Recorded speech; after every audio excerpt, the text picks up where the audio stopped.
One of the areas that I think is very powerful and it ties Bridge together is favorites right over here.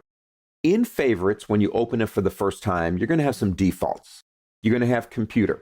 And computer basically is any hard drives you have hanging off your computer, and I've got quite a few. Here's my home, my desktop, documents, pictures. This is one that I added, image files. So how do you do that? Think of it this way. You're working on a project. You have things scattered about.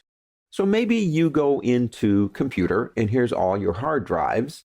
And I'm going to go into my Mavericks hard drive right here.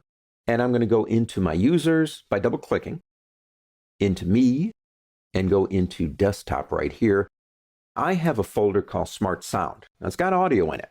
So I'm working on a project that requires audio. I finally found where it was. Maybe it took me 5 minutes of hunting just to get to this thing. Well, I don't want to go through that again. So I'm going to take it from here. I'm going to drag it over. If you see a double line, you're putting it in the folder called image files. I don't want to do that. I'm going to stick it down here. But understand, no matter what you do in favorites, you're not physically moving Smart Sound. You're just pointing to it. Now, if I go ahead and open that up, there are other folders inside of there. Here's the sound files over here, and there they are. Now, notice the icon. This is a WAV file.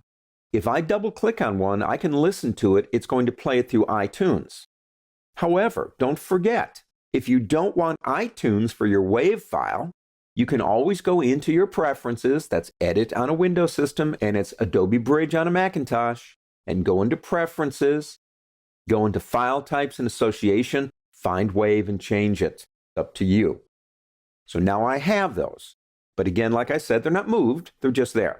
Let me show you another way to do this. I'm going to press a shortcut key on my keyboard to eliminate everything that you see except the desktop. There's a folder called Various Images. Now I'm going to drag that over onto my other screen. I'm going to bring back Bridge. Think of it this way. You have maybe a multiple screen setup. You found the file or the folder or even the internet. Anything can go into favorites that you want to go back to. So you pick it up and you drag it over. And now I've got various images. There's actually quite a few in here. Working in favorites allows you to control what you need to work with, putting it in a place that gives you instant access, whether it's Photoshop, Illustrator, InDesign, or Microsoft Word. Now, at the end of the project, if I right-click on Smart Sound, I can remove it, but I also love the other one. Where was that folder? I forget where that folder was. It will reveal it in the Finder. Let me go ahead and remove that one.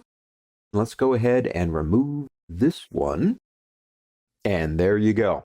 Favorites to me is like the glue that holds the whole thing together. Let's move on.